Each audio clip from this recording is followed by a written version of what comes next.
Voilà.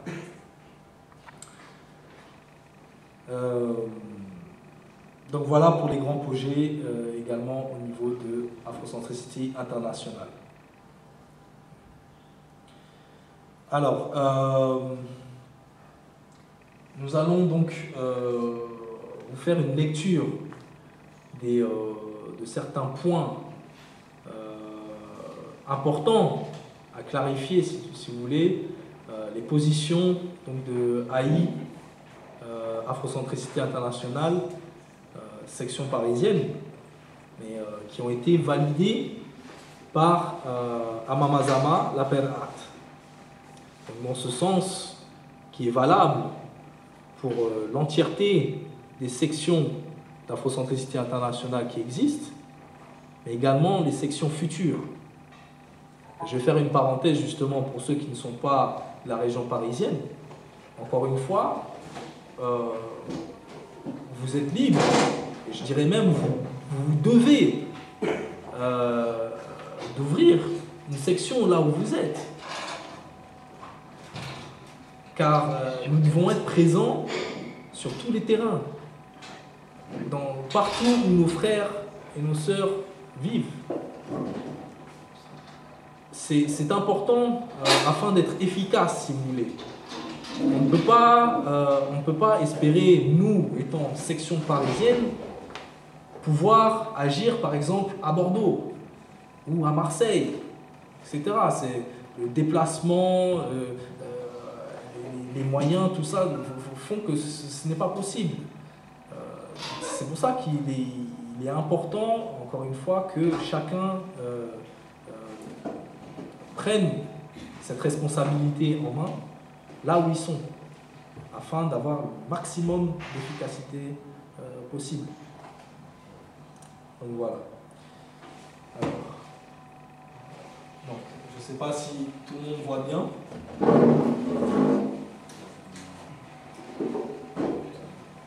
Vous arrivez à bien filmer? Alors, il y a bien sûr la question donc, qui revient le plus souvent, sur laquelle on tenait à être très clair. La question donc religieuse.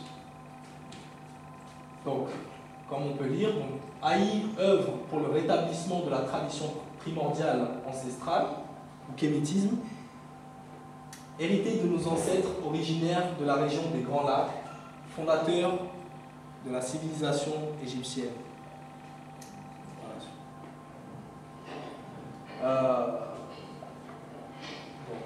On parle du livre de la gloire, bien sûr. Donc, pour approfondir le livre de la gloire, j'y reviendrai encore une fois cet après-midi.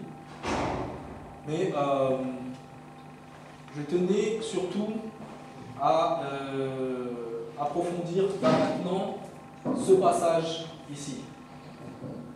Donc, le passage qui parle de nos relations, de nos positions vis-à-vis des religions dites révélées, les religions du livre. Alors, concernant donc les religions dites révélées, ce qu'on va faire, c'est qu'on va mettre en évidence donc, les différents plagiats qui ont été puisés de nos textes ancestraux, tout en soulignant les apports haineux, suprémacistes, qui ont été ajoutés, et ce afin de dominer d'autres populations, pouvoir s'enrichir, tout ça. Parce que, en vérité, c'est très simple, vous voyez, nos frères et nos sœurs qui sont encore sous le joug, subjugués, si vous voulez, par ces religions-là, le sont tout simplement parce qu'ils n'ont pas vraiment lu ces livres dits saints. Parce que c'est écrit noir sur blanc. Voilà, c'est que quand on lit, que ce soit le Coran ou la Bible, on voit bien les messages qui ne sont pas compatibles, si vous voulez, avec tout ce qui est divin. voilà, au sens large. Alors, ce sont des messages de haine, encore une fois. C'est pas sorcier, il suffit d'ouvrir le livre et de lire. Quand vous allez à l'église ou quand vous allez à la mosquée, on vous fait lire certains passages précis. Il y en a certains que vous n'entendrez jamais un prêtre réciter ou un imam approfondir. Voilà, car il sait très bien que ça peut poser un problème, quelque part. Donc nous, on va s'engager dans ce sens-là, justement. On va travailler donc avec ces livres saints, donc les religions dites révélées, et on va faire ce travail donc, de conscientisation de frères et sœurs, afin de mettre en évidence cette contradiction, si vous voulez, ce problème qu'il y a au sein même de leur croyance. Alors, nous allons ensuite passer à la question de l'identité. Alors c'est vrai qu'on entend souvent l'utilisation du terme kamite, kémite, voilà. Certains ne savent pas très bien si c'est kémite ou kamite. Donc nous, au sein d'Afrocentricité Internationale, on a bien voulu trancher entre les deux pour bien donner une définition à chaque. Donc, on utilise le terme kamite pour désigner donc tous nos frères et sœurs de la communauté au niveau du phénotype. Voilà, donc, tous les originaires, tous les Africains, les Afro-descendants, y incluant les métis, les frères métis sont également kamites, de nature. Donc sans distinction religieuse ou autre. Ensuite, le terme kémite, on l'utilise pour ceux qui pratiquent la tradition spirituelle primordiale. Voilà. Je ne vais pas utiliser le terme religion, car ça ne définit pas vraiment notre vision de la relation que nous entretenons avec le divin, puisque religion vient du terme religare, qui signifie en gros ce qui nous relie, ce qui nous lie à Amon, donc à Dieu. Pour ceux qui connaissent la tradition spirituelle, ancestrale, savent que Amon est en nous. Donc, si vous voulez, ce lien est direct. Il est en nous constamment. Il nous insuffle la vie, le souffle de vie. C'est simple que ça. Donc, ce n'est pas notre vision de la spiritualité que nous entretenons. Mais en tout cas, nous utilisons donc, le terme kémite pour définir donc, ceux qui pratiquent et qui respectent donc, cette tradition ancestrale.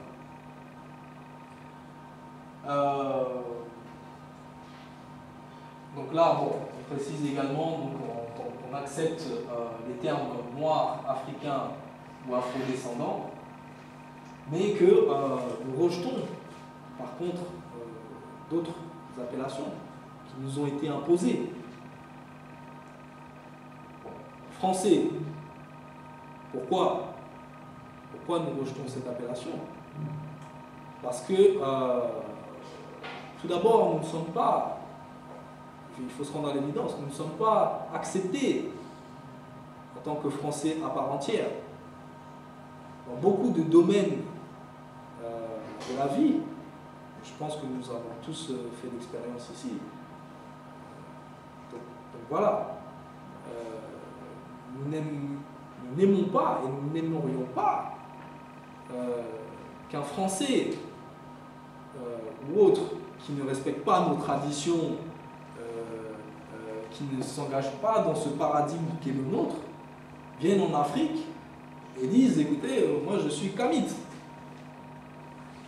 Voilà. aussi simple que ça. Ça peut choquer certains, mais ça coule de source, c'est d'une logique. Voilà.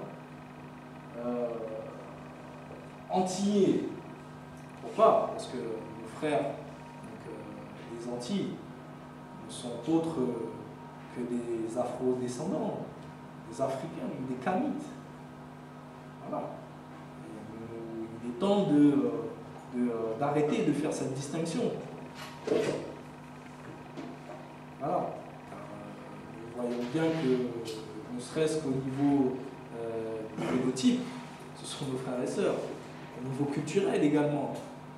Voilà. Bon, Camerounais, je ne rentrerai même pas dans cette explication, car pour ceux qui connaissent la définition du terme camerounais, voilà, ce sont des termes, encore une fois, péjoratifs qui nous ont été imposés par nos colons et ceux qui ont tracé les frontières de nos terres. Donc voilà, on veut vraiment se recentrer donc sur notre propre paradigme et sur le respect de notre histoire et de nos ancêtres. Donc voilà. Alors, la question donc de l'esclavage et la colonisation.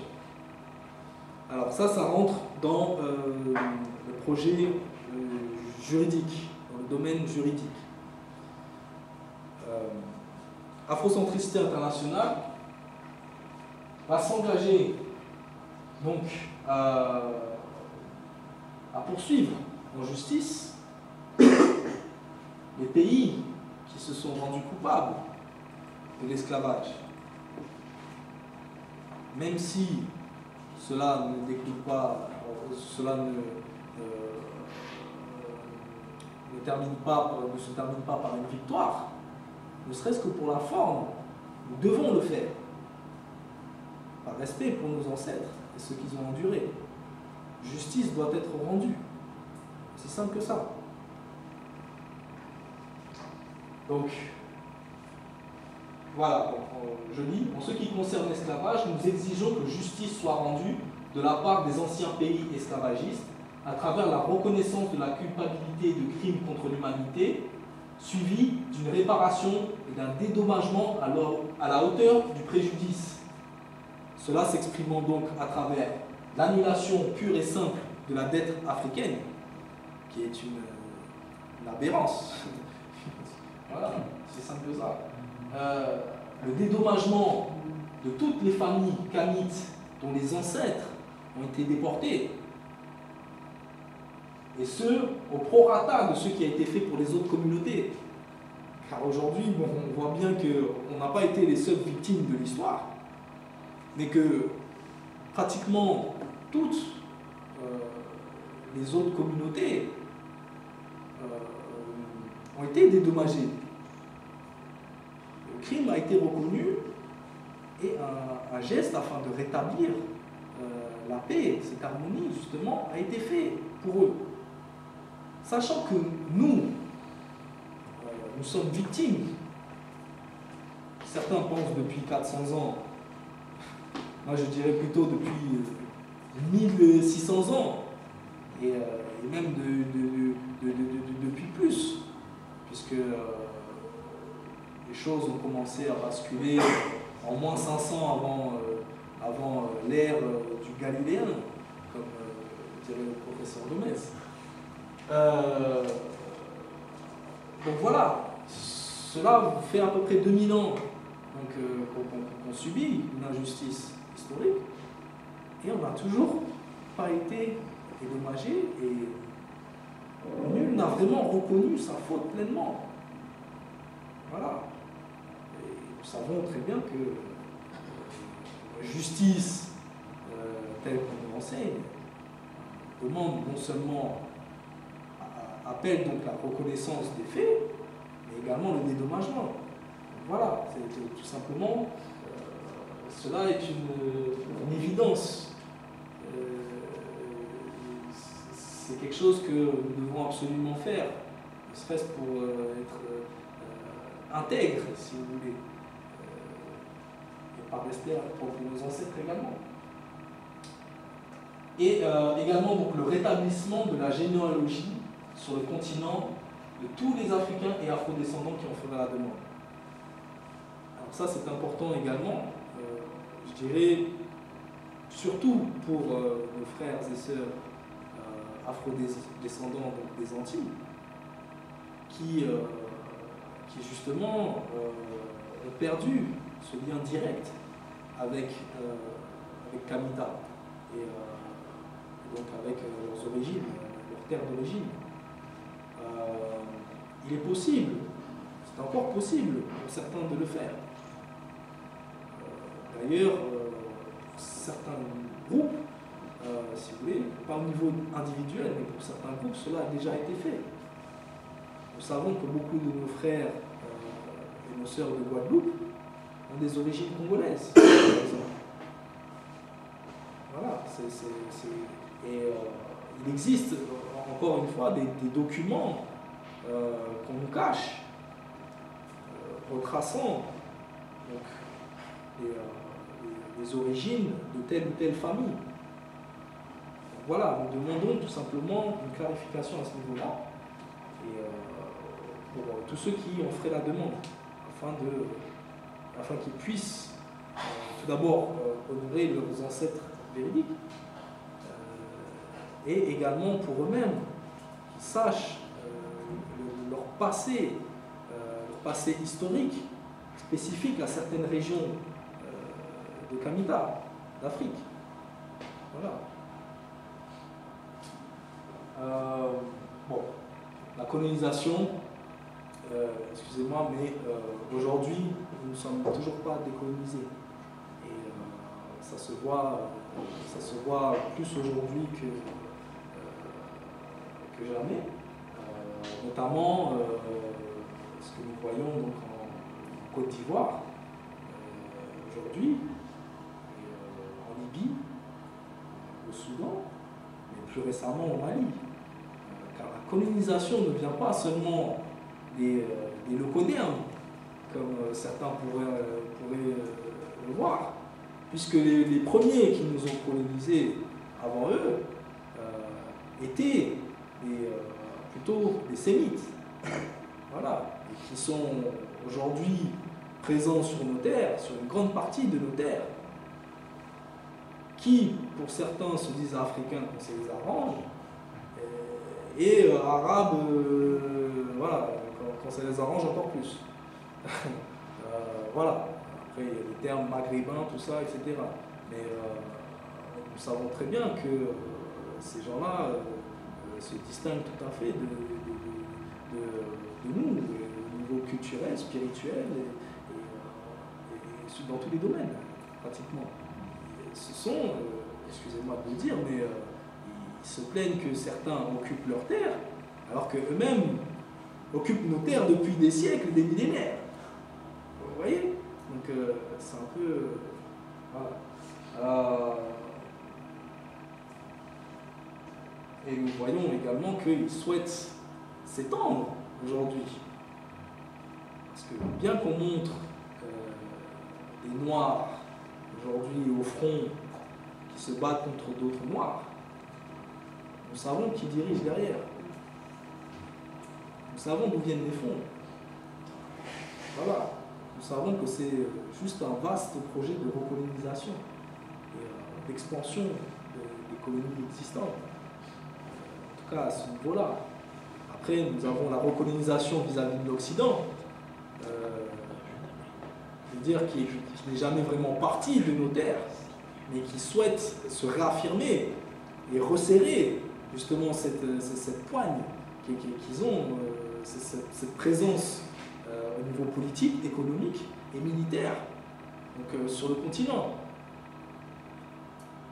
Donc voilà. Donc, bien sûr, on exige que l'Afrique retrouve sa souveraineté. C'est simple que ça. Donc, au niveau économique, Pour ça, il faudrait œuvrer donc pour la création d'une monnaie africaine et la nationalisation donc, des entreprises présentes sur nos terres. Notamment bon, dans les secteurs que vous voyez notés ici, mais on les connaît. Mais également donc, sa souveraineté physique, donc, le démantèlement de toutes les bases militaires qui existent en Afrique.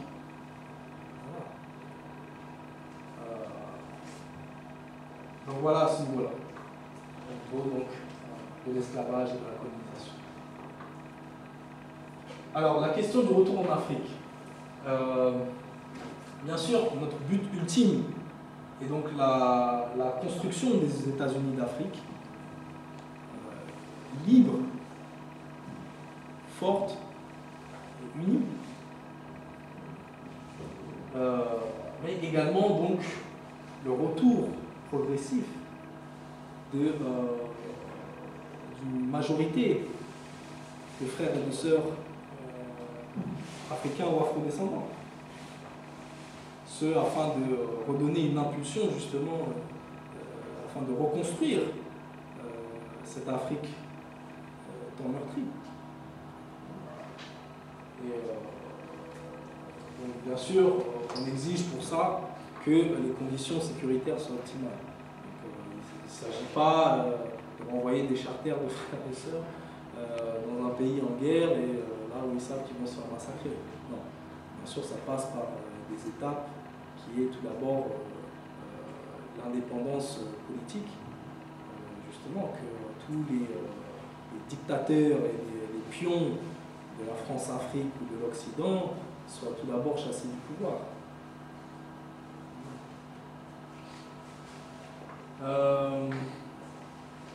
Donc voilà, on les encourage en tout cas à faire ce retour donc, vers les terres si possible.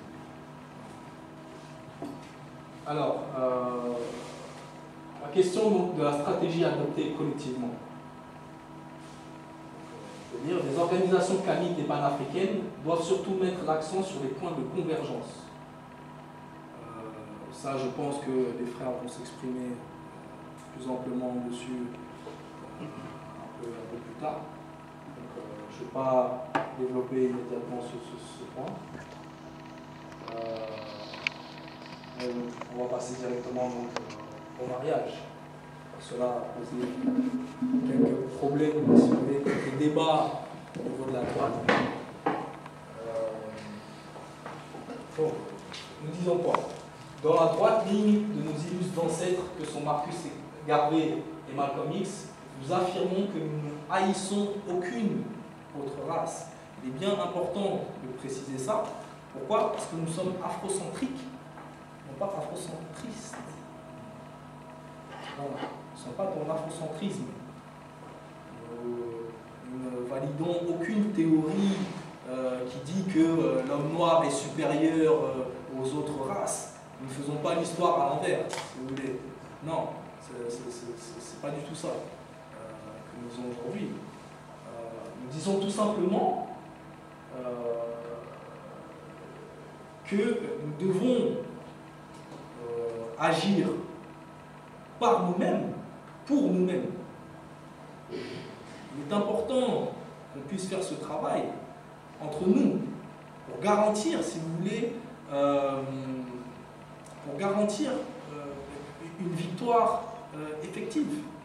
Parce que si on s'en remet aux autres communautés, malgré qu'ils soient de bonne volonté, qu'ils aient toute la bonne volonté du monde, on va prendre par exemple un Locoderne qui veut intégrer AI,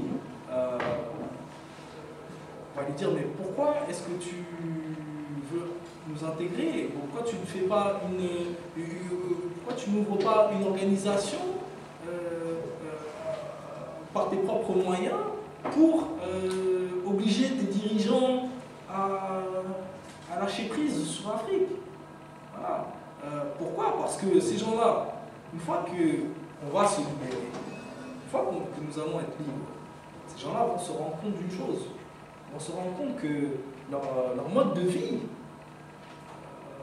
tient justement sur cette domination, sur cette exploitation de l'Afrique.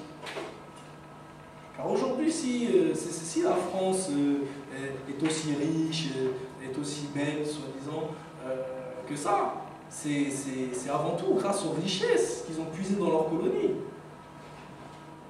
Et nous savons bien que si toutes les grandes sociétés présentes en Afrique sont chassées, la France va subir un déchantement, si vous voulez, qui sera historique. Après, on ne dit pas qu'on va les laisser mourir. Et voilà, certains partenariats pourront être faits dans le futur, mais à notre propre initiative et selon nos propres conditions. Aussi simple que ça. Voilà, nous voulons pouvoir décider pour les richesses de nos terres. C'est simple que ça. Donc ces gens-là qui veulent intégrer les associations, etc., n'ont pas vraiment, ne réalisent pas vraiment ce qu'ils demandent. D'ailleurs, ça paraît suspect pour certains. Si vous voulez, c'est un peu comme se tirer une balle dans le pied. Voilà. Ils ont leurs intérêts, on a les nôtres. Donc, c'est pour ça qu'on insiste en disant que nous devons agir par nous-mêmes. Et nous ne haïssons, encore une fois, aucune autre race. Nous savons pertinemment que chez ces gens-là, il y a des gens qui sont bons, il y a des gens qui sont mauvais. Voilà. Malheureusement, en tout cas, leurs dirigeants, on les connaît.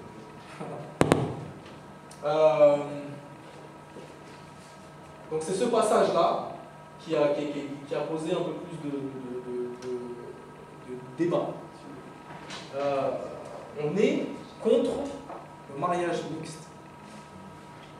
Ça peut vous étonner que ce soit un bêtise qui nous dit ça. Mais justement, je suis pleinement conscient de ce que je dis. J'en ai fait l'expérience, si vous voulez, que ce soit au niveau donc, de mes parents, également moi-même au niveau de mon passé. Je vais vous lire. Donc, nous sommes cependant clairement contre le mariage mixte, comprenant un membre de notre communauté, tant que nos frères et sœurs sont encore sous la domination socio-culturelle et économique étrangère, que ce soit direct ou par le biais d'un mécénat, et qui ne sont pas guéris de l'aliénation mentale, culturelle et spirituelle dont ils sont victimes depuis des siècles. Parce que nous savons aujourd'hui, si vous voulez, que beaucoup de nos sœurs, beaucoup de nos frères se disent « Ah oui, mais c'est plus avantageux de se mettre avec une blanche ou avec un blanc, avec un moderne, voilà, moderne. Pourquoi? Parce que ils sont plus sérieux, ils sont plus riches. Voilà, si vous voulez, on retrouve toute cette aliénation mentale dans ce processus-là. Ils en sont même à rejeter leur propre beauté, leur propre nature, afin de vouloir ressembler à leur bourreau, je veux dire, en quelque sorte. À leur maître, esclavagiste mental. Vous voyez, ils en sont là. Donc, tant qu'on est dans ce processus, tant qu'on est dans cet état où nous ne sommes pas pleinement conscients des enjeux et de cette aliénation mentale que nous avons subie, on ne peut pas vraiment dire qu'une union mixte soit pleinement réfléchie, soit vraiment consciemment prise en compte. Il y a plusieurs facteurs qui font en sorte qu'il y a une influence. Il y a une influence qui tend vers justement cette mode, on va dire. Voilà. Une fois que nous serons pleinement libres, que ce soit au niveau spirituel, culturel, physique, que les États-Unis d'Afrique seront une réalité, ceux qui feront le choix de cette union pourront considérer que c'est vraiment volontaire, que c'est voilà, tout simplement quelque chose qui vient du cœur, entre les âmes, etc. Et dans l'immédiat, dans les conditions actuelles, nous ne pourrons pas. Nous ne pourrons pas. C'est pour ça qu'au sein de l'Afrocentricité internationale, nous n'acceptons pas le mariage mixte, ni les couples mixtes. Nous voulons que les frères et sœurs puissent s'unir entre eux pour justement refaire naître pleinement cette identité kamite, dans tout le respect, dans tous les domaines que ce soit. Nous voulons que chaque Africain ou Africaine puisse retrouver ses origines et n'ait pas une influence venue d'une culture autre que la leur, qui puissent élever leurs enfants selon le paradigme africain et qu'il n'y ait pas ce conflit de culture entre eux. Car nous sommes assez aliénés aujourd'hui, comme ça, pour encourager que ça se fasse encore pour les générations futures. Car j'en ai fait les frais également. Je sais à quel point c'est difficile d'imposer sa vision des choses à sa partenaire ou à son partenaire dans l'éducation des enfants et dans la vie de tous les jours. Or, c'est un impératif afrocentrique. Voilà, c'est simple que ça.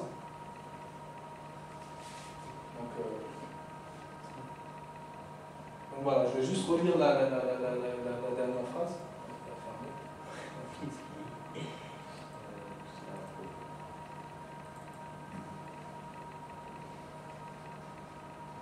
Voilà. Nous considérons que sans cela, le choix d'une union interraciale ne peut être entièrement réfléchi et prise en considération de manière pleinement consciente, étant dans un rapport de dominant à dominé. Ça résume bien la situation. Donc voilà. Je vais laisser donc, la parole au frère Manon.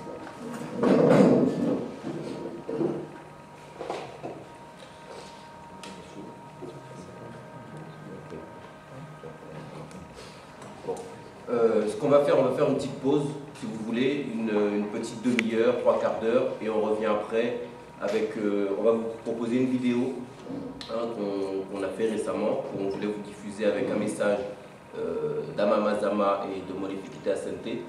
Ensuite, je vais intervenir pendant une petite demi-heure sur un aspect un peu financier, je vais parler d'argent en réalité.